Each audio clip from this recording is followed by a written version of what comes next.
So the performance improvement plan needs to be a last resort. It needs to be the capstone, if you will, on time and effort invested into the person who is having bullying episodes or someone who's chronically uncivil and is just resistant to whatever we're offering them to try to change and really be part of a healthy work environment. If we open that person's file, there has to be a substantial amount of evidence documenting that this last resort is indeed necessary. So there should be a history of progressive disciplinary actions that follow whatever is outlined in your policy and procedures. There needs to be feedback and coaching sessions that are well documented in response to these progressive disciplinary actions. And it's important that those feedback and coaching sessions be varied. In other words, you're not trying to teach the same thing over and over again, that you are employing different methods, maybe different people. Perhaps you've sent them for training outside of the organization as well as inside of the organization. In other words, you've exhausted every adult learning approach to try to appeal to this person and to show them that there is a better way, and we're hoping that you're going to make the decision to embrace a better way. The annual performance improvement evaluations really need to reflect concern and the need for improvement.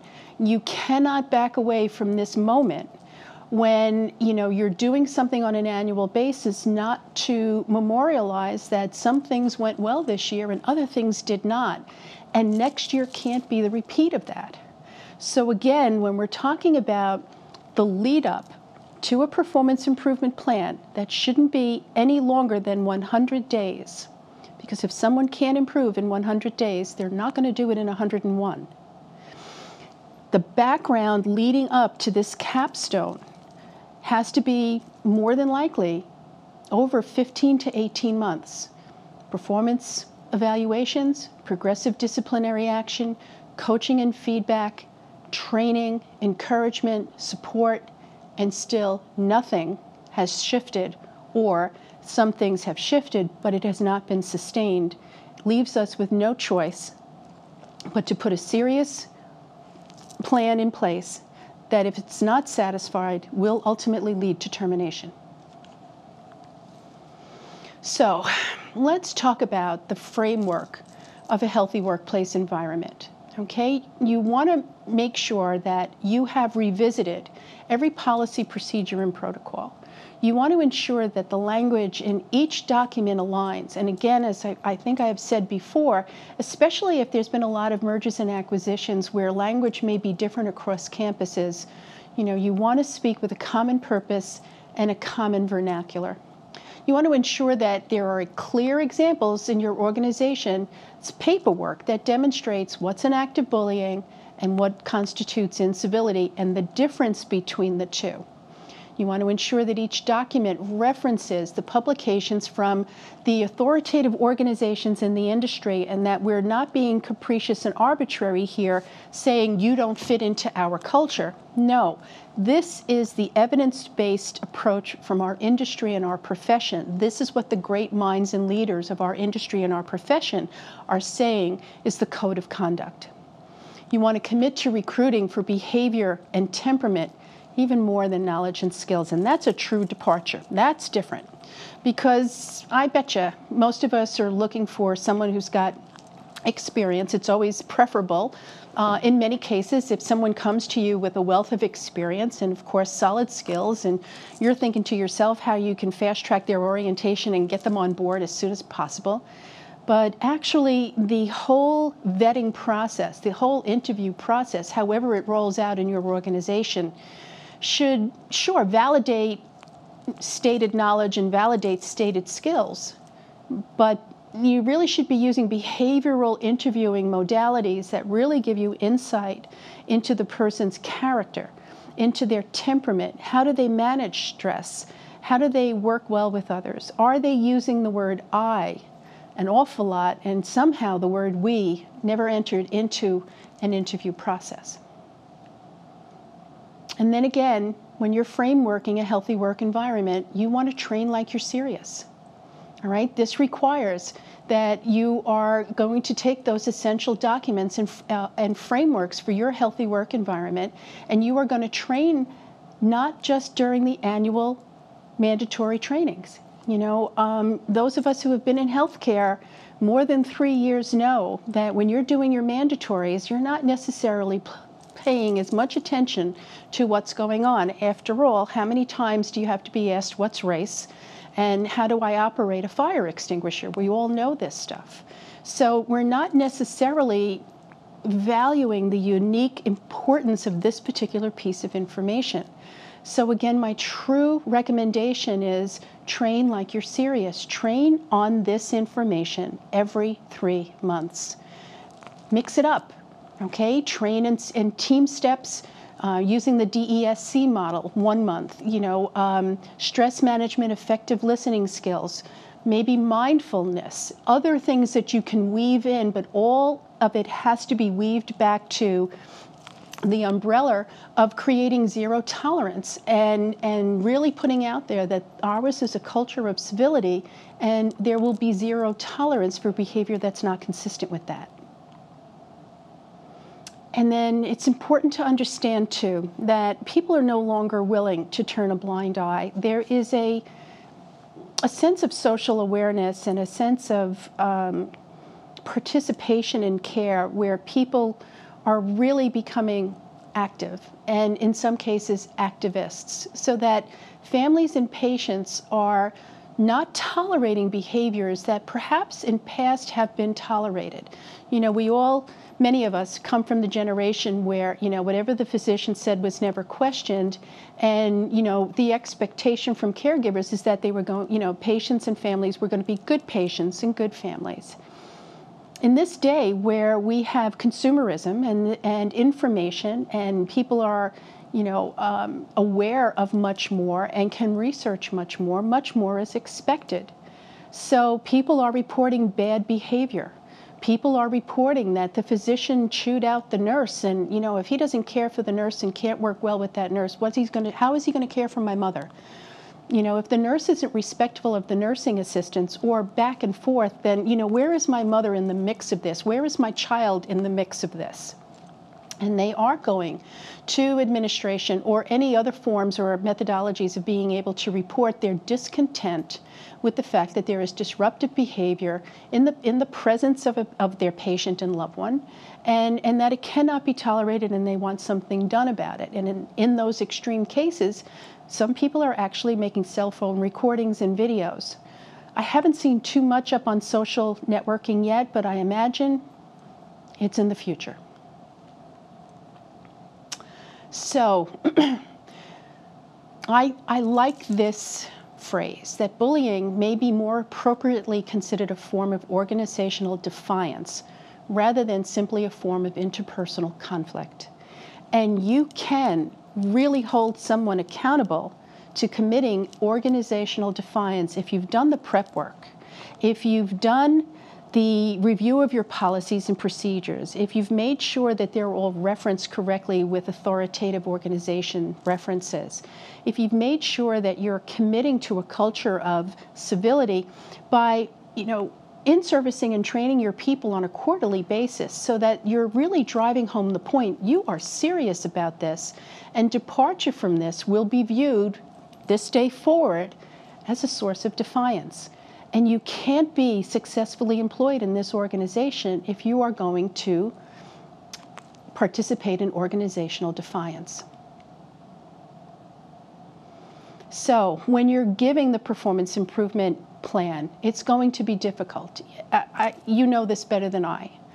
And you have to be ready. You have to be ready, not just body, mind, and spirit, but you have to be ready with how you're going to conduct yourself, what you're going to say, and more importantly, what you're not going to say. And you're going to stick to that script.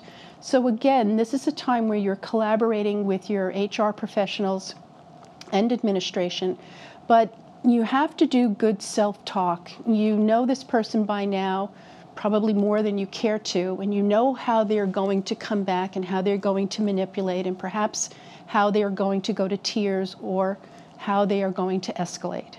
You need to be ready for that, and you need to do the cognitive training or the personal self-talk to get you prepared so that when something comes up, you have an easily accessible answer that is genuine. It doesn't have to sound rehearsed, but it helps you think clearly and professionally in the heated moment of a difficult situation.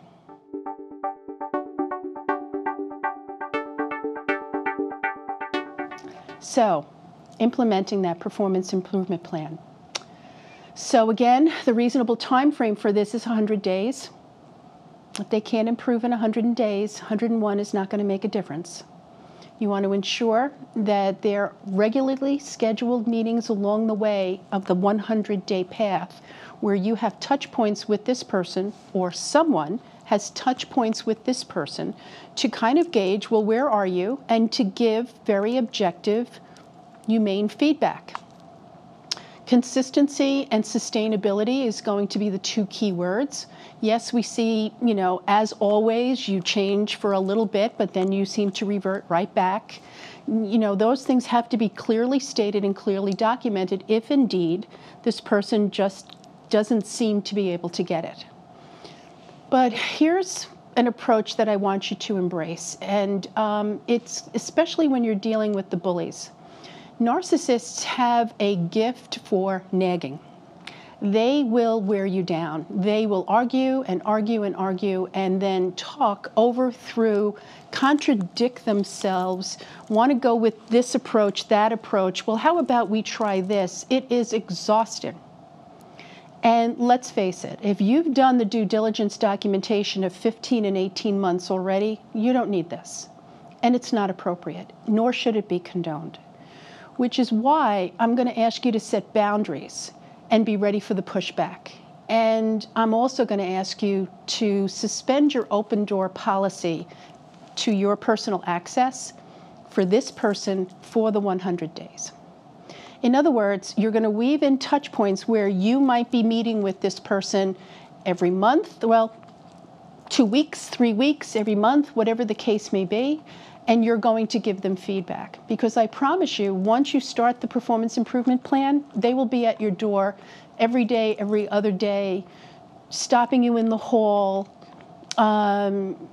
bumping into you in the cafeteria. They will find some way to try to get your attention, to try to talk you away from the commitment to this plan.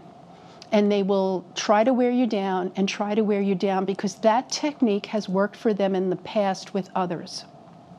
And it's maybe even worked in the past on you. But today's a new day. And that's why suspending the open door policy for this particular person for this period of time is vital. These are the structures that exist, not my choice, but this is our policy and this is how we're going to proceed. I know we have a regularly scheduled meeting in 10 days. I will be at that meeting. I hope you will be too, and I will hear your concerns at that time. And then walk away. Or find a reason to say, stand up and ask them to leave your office. Because if you don't, every day they will be in your office chewing up valuable time, trying to wear you down, and it has no value whatsoever. Be ready for the rumors and the gossip, because at this point in time, the narcissist bully, is going to go into hyperdrive. And they probably have done a little homework now to try to manipulate some people into seeing them as a victim. And, they're so good and they are so knowledgeable and they're so skilled. How could we lose this valuable person that means so much to the organization? Okay, I don't want to work with her, but we still shouldn't lose this person. And, they're manipulative and they're crying and they're calling people up on the weekends and they're going to try to make you appear like the worst possible leader and ruin your reputation in the process. So you have to be ready for the rumors and the gossip. You have to make sure that there is a coordinated understanding between administration, human resource, and yourself as to, this is anticipated. Please, it doesn't happen. But should it happen, we need to be ready for it and understand why it's happening. And then I really do encourage you to seek some external support from your network, your mentor during this process. Honestly, I've been to this party, and it's a tough party to be in. And those 100 days will seem like 1,000 days. And you're hoping for the best, but you're pretty clear that the worst outcome is more than likely going to happen, and this is going to result in someone's termination. And you're heartbroken. You're heartbroken because, you know, you just really hoped for better for that person, but you have to understand you are advocating for the 85% who are showing up every day to do the right thing. It's arduous work, and you can't take your own resilience for granted. Please seek support during this process.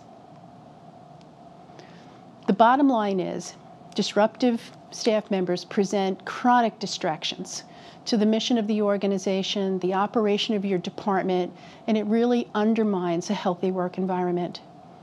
All right, it's unrealistic to expect the majority of the staff to provide world-class care and service under these circumstances.